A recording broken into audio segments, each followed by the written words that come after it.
समय पर पूरे देश का माहौल बदल कर रख दिया था, जिसमें कुछ बदलाव होने के कारण दुश्मन देशों की नींदें उड़ गई थी। आखिर क्या है धारा 370? ऐसा क्या लिखा है इस धारा में? आखिर ऐसा क्या बदलाव है इस धारा से जिसने दुश्मनों के होश ठिकाने लगा दिए हैं?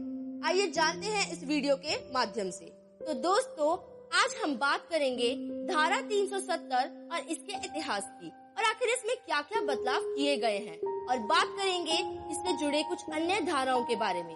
सबसे पहले धारा 370 को समझने के लिए हमारे लिए कुछ अन्य बातों को जानना भी बहुत आवश्यक है, जिसमें सबसे पहले हम बात करेंगे 26 अक्टूबर 1947 की। जी हाँ, 26 अक्टूबर 1947 को गवर्नमेंट ऑफ इंडिया और महाराजा हरि सिंह के बीच एक इंस्ट्रूमेंट ऑफ एक्सेशन साइन हुआ था, और उसी दिन से जम्मू और कश्मीर भारत का हिस्सा बने थे।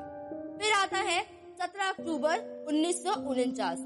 इस दिन धारा 370 यानी कि आर्टिकल 370 को कॉन्स्टिट्यूशन ऑफ इंडिया में इनकॉर्पोरेट कर लिया गया था। और अब हम बात करेंगे 26 जनवरी 1950 की। ठीक इसी दिन से कॉन्स्टिट्यूशन ऑफ इंडिया को हमारे देश में एप्लीकेबल यानी कि लागू करना शुरू कर दिया गया। चलिए बात करते हैं इससे जुड़े कुछ दो इम्पोर्टेंट आर्टिकल्स के बारे में। पहला है आर्टिकल 1, जिसमें हमें यह बताया गया है कि जम्मू और कश्मीर इंडिया की स्टेट है। दूसरा है आर्टिकल 370, जिसमें टेम्परेरी स्टेट के बारे में बात की गई है। अब बारी है एक बहुत ही महत्वपूर्ण बात की।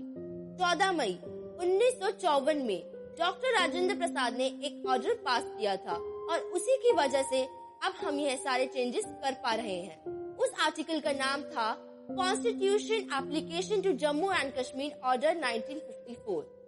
इसी ऑर्डर की वजह से आर्टिकल 35A को संविधान में शामिल किया गया था। आइए जानते हैं आखिर क्या है आर्टिकल 35A। भारतीय संविधान का आर्टिकल 35A जम्मू कश्मीर में स्थानीय नागरिकों को कुछ विशेष अधिकार देता है। इसमें उनके नागरिकता अधिकार, संपत्ति अधिकार और वैवाहिक अधिकार भी शामिल है। आर्टिकल 35A संविधान में शामिल प्रावधान है जो जम्मू और कश्मीर विधानमंडल को यह अधिकार प्रदान करता है कि वह यह तय करे कि जम्मू और कश्मीर का स्थायी निवासी कौन है और किसे सार्वजनिक क्षेत्र की नौकरियों में विशेष आरक्षण दिया जाएगा, किसे संपत्ति खरीदने का अधिकार होगा, किसे जम्मू और कश्मीर विधानसभा चुनाव में वोट डालने का अधिकार होगा, छात्रवृत्ति तथा अन्य सार्वजनिक सहायता और किसे सामाजिक कल्याण कार्यक्रमों का लाभ मिलेगा। आर्टिकल 35A में यह प्रावधान है कि यदि राज्य सरकार किसी कानून को अपने हिसाब से बदलती है तो उसे किसी भी कोर्ट में चुनौती नहीं दी जा सकती है। और अब हम बात करेंगे धारा 370 के बारे में। आखिर क्या है धारा 370? यह धारा संविधान में 17 अक्टूबर 1949 को जोड़ी गई थी। धारा 370 के चलते जम्मू कश्मीर के पास विशेष अधिकार थे। इसके मुताबिक भारतीय संसद जम्मू कश्मीर के मामले में सिर्फ 3 क्षेत्रों रक्षा, विदेश मामले और संचार के लिए कानून बना सकती थी। अन्य किसी कानून को लागू करवाने के लिए केंद्र सरकार को राज्य सरकार की मंजूरी चाहिए होनी जरूरी थी। अब जानते हैं धारा 370 से जुड़ी कुछ बड़ी बातें। धारा 370 के तहत जम्मू और कश्मीर का झंडा अलग होता था। जी हाँ, जिस समय धारा 370 लागू था उस समय जम्मू और कश्मीर का झंडा भारत के झंडे से बिल्कुल अलग हुआ करता था।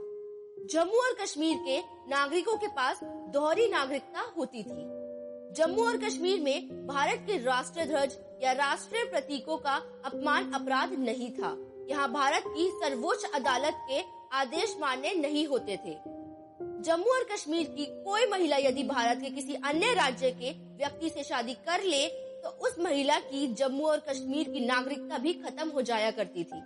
यदि कोई कश्मीरी महिला पाकिस्तान के किसी व्यक्ति से शादी करती थी तो उसके पति को भी जम्मू और कश्मीर की नागरिकता मिल जाया करती थी। धारा 370 के कारण कश्मीर में रहने वाले पाकिस्तानियों को भी भारतीय नागरिकता मिल जाया करती थी। जम्मू और कश्मीर में बाहर के लोगों को जमीन लेने की इजाजत नहीं थी।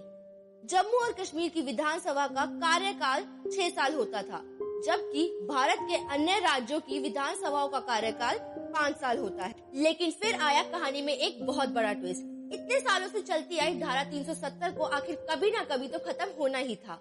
बीजेपी के पावर में आने के बाद मोदी सरकार ने कश्मीर मसले पर सबसे बड़ा फैसला किया।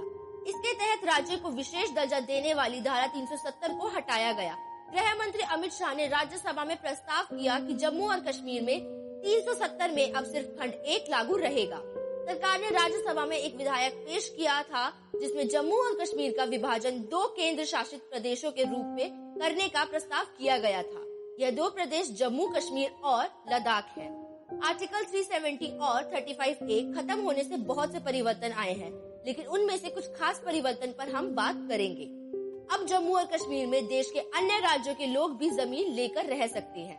कश्मीर का अब अलग झंडा नहीं है, मतलब वहाँ भी तिरंगा शान से लहराया जाएगा और जम्मू और कश्मीर में तिरंगे का अपमान या उसे जलाना या नुकसान पहुँचाना संगीन अपराध की श्रेणी में आ चुका है। आर्टिकल 370 के साथ ही जम्मू और कश्मीर का अलग संविधान भी इतिहास बन चुका है। अब वहाँ भी भारत का संविधान लागू है। जम्मू और कश्मीर में स्थानीय लोगों की दोहरी नागरिकता भी समाप्त हो चुकी है। तो यह तो कुछ खास परिवर्तन थे जो धारा 370 को हटाने के बाद हुए हैं और आज 1 साल बाद भी इस धारा को हटाने के बाद देश को सफलता पूर्वक परिणाम देखने को मिल रहे हैं और कहीं ना कहीं देश के विकास में यह कदम एक बहुत बड़ी भूमिका निभा रहा है।